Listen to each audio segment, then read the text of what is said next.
Hello hi and welcome back everyone to the class. I hope कि आप सब लोग बहुत अच्छे होंगे और आप लोगों को बता दूं कि मैं भी बहुत अच्छा हूं। लास्ट क्लास में हमने बात कर ली थी आउटस्टैंडिंग एक्सपेंसेस के बारे में और प्रीपेड एक्सपेंसेस के बारे में, अक्रूड इनकम के बारे में और इनकम इन एडवांस के बारे में। आई होप मेजर पार्ट, लगभग 99.99% part of the general chapter मैं है जो हूँ वो आपका कवर कर चुका हूँ। और अभी तक तकरीबन मैंने आपको 4 से 5 के आसपास क्वेश्चन भी करवा दिए हैं। आज मैं एक और लास्ट क्वेश्चन के साथ में आया हूँ आपका जनरल चैप्टर को लेके। इस पर्टिकुलर क्वेश्चन के अंदर हम और भी सारी चीज़ें देखेंगे। मतलब कुल मिला के बहुत छोटा सा क्वेश्चन है, ज़्यादा बड़ा क्वेश्चन नहीं है, ज़्यादा टाइम भी नहीं लगेगा। ये क्वेश्चन होने के बाद में जो मेरा नेक्स्ट पार्ट आएगा जनरल चैप्टर को लेके, वो पार्ट के अंदर मैं आपको जनरल विद जीएसटी कैसे बनता है उसके बारे में पढ़ाने वाला हूँ। मैंने अभी तक आपको जनरल का लगभग सारा, जो जनरल का विदाउट जीएसटी वाला पोर्शन होता है वो सारा का सारा समझा चुका हूँ। अगर आप इस चैनल पे पहली बार आए हैं और यही वीडियो से देखना शुरू कर रहे हैं तो आप ये चीज़ ज़रूर ध्यान रखिएगा कि एक बार मेरी प्लेलिस्ट चेक करें। क्लास 11 अकाउंट्स के नाम से या फिर जनरल के नाम से मैंने एक प्लेलिस्ट बना रखी है। 2 अलग अलग नाम से आपको प्लेलिस्ट मिल जाएगी। उसके अंदर इन डिटेल मैंने हर एक कंसेप्ट के बारे में पढ़ा रखा है। तो अब ज़्यादा देर ना लगाते हैं और सीधा क्वेश्चन के ऊपर चलते हैं कि हमारा क्वेश्चन किस तरीके से आ सकता है एग्जामिनेशन के अंदर। आ जाइए, देखिए क्वेश्चन की स्टार्टिंग ऐसी है कि जनरलाइज द फॉलोइंग ट्रांजैक्शन। एक सेकेंड,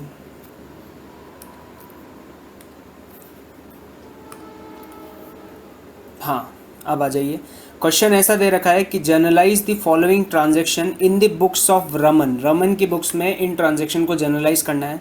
पहला ट्रांजैक्शन क्या है? Shyam become insolvent. Shyam insolvent बन चुका है। A first and final compensation of 75 paisa in a rupee was received from his official receiver. चलिए, यहाँ पे क्या लिख रखा है? एक फर्स्ट और फाइनल कंपनसेशन रिसीव हुआ है 75 पैसा इन अ रुपी के अंदर, ठीक है ना।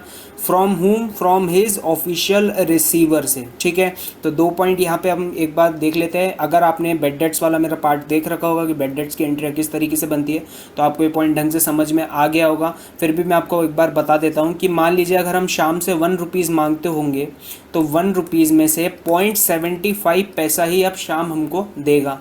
और बचा हुआ जो पैसा है, बचा हुआ कितना होगा? 1 minus 0.75, that is nothing but 0.25। तो 0.25 रुपीज़ जो है, या 0.25 रुपीज़ या फिर 0.25 पैसा, जो भी अमाउंट है, ये मेरा क्या बन चुका है? अब ये मेरा बैड डेट्स बन चुका है, ठीक है।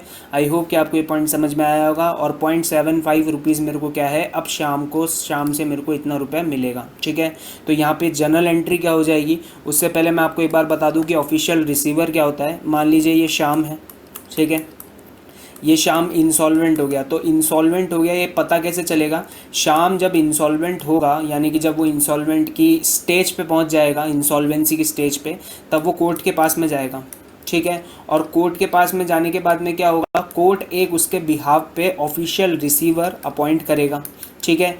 ये ऑफिशियल रिसीवर क्या काम करता है? ये ऑफिशियल रिसीवर शाम ने जितनी भी लोगों को जितनी भी शाम के ऊपर लाइबिलिटीज़ थी, वो सारी लाइबिलिटीज़ का पेमेंट करने का काम करेगा ये, ठीक है ना। किनको? जिन जिन जिन से जो जो लोग शाम से पैसे मांगते होंगे उन सभी लोगों से, ठीक है। और उसके अलावा शाम की जितनी भी असेट्स होगी उनको भी ये बेचने का काम करेगा। तो आपको ऑफिशियल रिसीवर वर्ड का मतलब मैंने समझा दिया है। क्या पता अगर गलती से भी आपके एग्ज़ाम के अंदर आ जाए तो आपको पता होना चाहिए, ठीक है। एंड ही ओड अस ₹10,000। अब वो हमसे 10,000 रुपीज़ हम उससे मांगते थे, ठीक है। तो यहाँ मैं क्या कह सकता हूँ कि 10,000 में से 75% तो मेरे को क्लेम, यानी कि 75% पैसा तो मेरे को मिल जाएगा और 25% मेरे को पैसा नहीं मिलेगा। तो ये आएगा मेरी बैड डेट्स के अंदर, ये आएगा मेरी बैंक अकाउंट के अंदर। और शाम नाम का जो डेटर है 10,000 रुपीज़ से, वो अब ख़त्म हो जाएगा। ख़त्म कैसे होता है? अकाउंट्स में कोई भी चीज़ ख़त्म होती है, अगर वो डेबिट है तो उसे क्रेडिट कर दिया जाएगा, और अगर वो क्रेडिट है तो उसे डेबिट कर दिया जाएगा। अब डेटर्स का कौन सा बैलेंस होता है? डेटर्स जब बढ़ते हैं तब वो डेबिट होते हैं, ठीक है। और डेटर जब कम होंगे तब वो क्या होंगे? तब वो क्रेडिट होंगे। तो यहाँ पे 10,000 रुपीज़ से शाम क्रेडिट हो जाएगा। एक बार एंट्री देख लीजिए।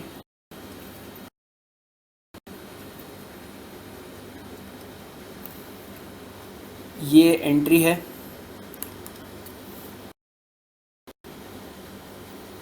एक सेकेंड, ये देखिए cash account debit, cash account debit from what amount 7500, कैसे निकाला मैंने 10,000 का 25%, ठीक है। बैड डेट्स अकाउंट सॉरी 10,000 का 75%, बैड डेट्स अकाउंट डेबिट 10,000 का 25%, ठीक है। 25% यहाँ आएगा, 75% यहाँ आएगा। मैं एक बार इसको ढंग से लिख देता हूँ अगर आपको नहीं दिख रहा तो, 75%, ठीक है। तो यहाँ पे 2500 और क्रेडिट साइड में क्या आ जाएगा, टू शाम, शाम कितने रुपीज़ से, 10,000 रुपीज़ से, ठीक है। ये कुछ आपको इस तरीके से अमाउंट 10,000 रुपीज़ का दिखेगा, ठीक है। चलिए अगले ट्रांजैक्शन की तरफ चलते हैं।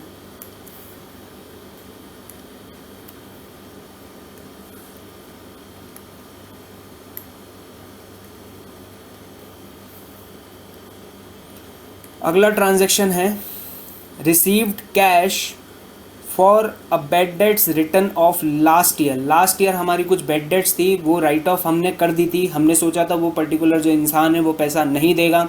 इस साल उस इंसान ने क्या किया, वो उसके मन के अंदर कुछ बहुत अच्छी फीलिंग्स आई होगी, तो उसके मन के अंदर अच्छी फीलिंग्स, उसको लगा होगा कि मैंने इस पर्सन का जो है पैसा खा लिया है तो मुझे उसे वापस लौटाना चाहिए। तो उस पर्टिकुलर पर्सन के साथ में अब क्या होगा, अब वो उस पर्टिकुलर पर्सन को वापस पैसा लौटा रहा है। मतलब यहाँ पे हमारे हिसाब से क्या हो रहा है, हमने किसी को क्रेडिट पे माल सेल किया था, ठीक है, क्रेडिट पे गुड्स की जो करी थी हमने सेल्स, उसके बाद में क्या हुआ, उसने हमको वापस पैसे नहीं दिए, ठीक है। और अब वो आज के दिन आके दे रहा है, तो पहले मैंने उसे राइट ऑफ कर लिया होगा, ठीक है। तो जो पर्टिकुलर डेटर का नाम होगा, वो डेटर का नाम वो मैं क्या कर चुका हूँ, मेरी बुक्स ऑफ अकाउंट से राइट ऑफ कर चुका हूँ। पहले क्या एंट्री करी होगी, जब मैंने बैड डेट्स की होगी, मान लीजिए यहाँ पे राम को मैंने गुड्स क्रेडिट में दिए थे, तो मैंने एंट्री की होगी Ram account debit to sales, ठीक है। अब राम ने जब पैसे नहीं दिए होंगे, ये मैं राम को डेटर मान के बैठा हूँ, ठीक है। अब राम ने जब पैसे नहीं दिए होंगे तब मैं क्या करूँगा, तब मैं वो उसका अकाउंट जो है वो राइट ऑफ कर दूंगा, किस नाम से, बैड डेट्स के नाम से। तो तब मैंने एंट्री पास करी होगी बैड डेट्स अकाउंट डेबिट, ठीक है, टू राम अकाउंट। अब ये कहानी ख़त्म हो गई पहले, लेकिन आज क्या हुआ, आज बैड डेट्स रिकवरी हुई है। तो यहाँ बैड डेट्स रिकवरी के केस में क्या होता है, बैड डेट्स रिकवरी के केस के अंदर जो राम है वो तो पूरी तरीके से ख़त्म हो चुका है, तो हम यहाँ पे बैड डेट्स रिकवरी को हमारी एक इनकम मान लेते हैं। और इनकम हमेशा क्या होती है, इनकम हमेशा क्रेडिट होती है, और यहाँ इनकम का नाम क्या है, बैड डेट्स रिकवरी। तो मैं एंट्री क्या पास करूँगा, to bad debts recovery account, ठीक है। और साथ में डेबिट क्या होगा, डेबिट तो बहुत जेन्युइन सी बात है कि हमारे पास में कैश आया है तो हम कैश ही डेबिट करेंगे, या फिर बैंक आया है, बैंक यानी कि चेक के थ्रू उसने पैसा दिया है तो हम बैंक डेबिट कर देंगे। तो कैश या बैंक अकाउंट डेबिट, ठीक है। चलिए क्वेश्चन की तरफ चलते हैं वापस। Question number 3, point number 3, rent due to landlord. Landlord को क्या था, रेंट ड्यू था। तो हमने यहाँ पे क्या हो रहा है, अब देखिए आउटस्टैंडिंग एक्सपेंसेस का एक बहुत ही क्लासी एग्जांपल है। हमको यहाँ पे खाली इतना सा दे रखा है कि रेंट सर ड्यू है, ठीक है। ड्यू वर्ड का मतलब क्या होता है कि हमें पे करना है। ड्यू वर्ड का मतलब ये नहीं होता है कि हमने पे कर दिया है, ठीक है। ड्यू वर्ड का मतलब क्या है कि हमें अभी पे करना है, ठीक है। तो हमको ये पॉइंट दे रखा है कि रेंट ड्यू है, ठीक है। यहाँ ऐसे नहीं दिख रखा कि रेंट पेड, यानी कि रेंट पे किया, जो कि हम नॉर्मली हर ट्रांजैक्शन में देखते हैं। तो अगर रेंट पेड, रेंट पे किया होता तब क्या एंट्री पास करते हैं हम, rent account debit to bank account, ठीक है। यहाँ पे रेंट हमने अभी तक पे नहीं किया है, अभी तक क्या है, रेंट सिर्फ ड्यू है और इसमें पेमेंट की कोई भी जानकारी नहीं दे रखी है। तो अब हम एंट्री क्या पास करेंगे, रेंट अकाउंट डेबिट। अब देखिए क्रेडिट तो कर नहीं सकते टू बैंक, क्योंकि अभी तक तो पेमेंट किया ही नहीं है। तो क्या करेंगे हम, credit to outstanding rent account, ठीक है। हमने इस एक्सपेंसेस को क्या मान लिया, हमने इस एक्सपेंस को आउटस्टैंडिंग मान लिया है, ठीक है। चलिए अगले पॉइंट की तरफ चलते हैं। आई होप कि आपने अगर प्रीपेड आउटस्टैंडिंग रेंट समझ में आ गया होगा। Salaries due to clerks salary due है क्लर्क्स को, अगेन क्या है सर, सैलरी ड्यू है, सैलरी पे नहीं करी है, तो एंट्री क्या बन जाएगी, salary account debit to outstanding salaries, ठीक है, ये एंट्री बन जाएगी। और लास्ट एंड फाइनल ट्रांजेक्शन की तरफ चलते हैं। Placed an order with Rakesh Mohan for the supply of goods of the list price of ₹1,00,000, ठीक है। हमने क्या किया था, एक ऑर्डर प्लेस किया था, placed an order with Rakesh Mohan for the supply, मतलब हमने राकेश मोहन से कुछ खरीदने के लिए ऑर्डर परचेस किया था, ठीक है। कितने रुपीज़ का था, जिसका लिस्ट प्राइस था ₹1,00,000।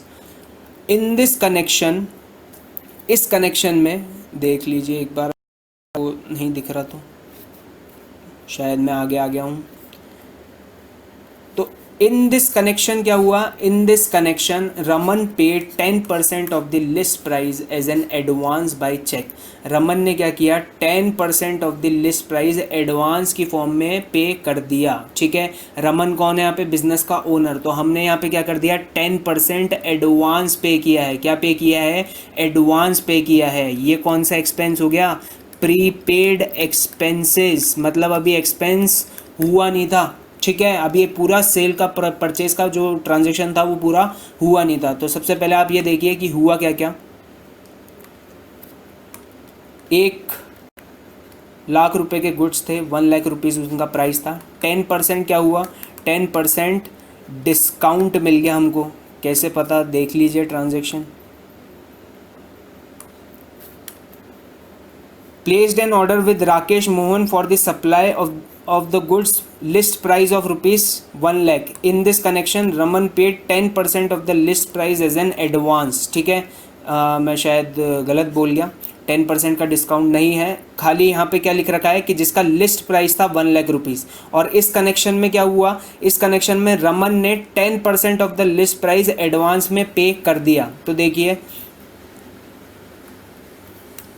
1,00,000 रुपीज़ गुड्स का प्राइस था, इसका 10% हमने क्या कर दिया, एडवांस की फॉर्म में पे कर दिया, ठीक है। तो हम जब भी कुछ अमाउंट पे करते हैं तब हम एंट्री क्या करते हैं, टू बैंक अकाउंट, यानी कि हमारा बैंक बैलेंस कम होता है, ठीक है। अब यहाँ पे मैंने एडवांस पे किया है, और एडवांस क्या है, मेरा एक तरीके से प्रीपेड एक्सपेंस ही है, ठीक है। और प्रीपेड एक्सपेंसेस का नेचर क्या होता है, ये असेट होते हैं और ये डेबिट होते हैं। आई होप कि आपको याद होगा ये पॉइंट, ठीक है। तो यहाँ मैं क्या लिख सकता हूँ, यहाँ मैं लिख सकता हूँ एडवांस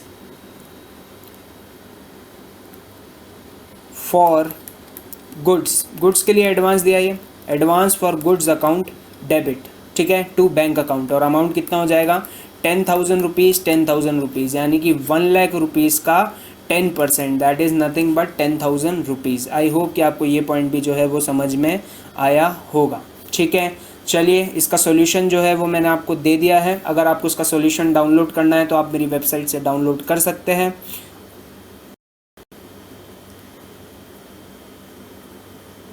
वेबसाइट का जो लिंक है वो मैंने आपको डिस्क्रिप्शन बॉक्स में दे दिया है। वेबसाइट का नाम है www.diwakaroja.com। अगर आपको किसी भी तरीके का डाउट है तो आप मेरे को इंस्टाग्राम पे DM करके पूछ सकते हैं। मैं जल्द से जल्द आपके डाउट का जो है वो रिप्लाई करने की कोशिश करूँगा। आज के लिए इतना ही रखते हैं। अपनों का ध्यान रखिएगा और अपना भी ध्यान रखिएगा। जय हिंद, जय भारत, बाय बाय।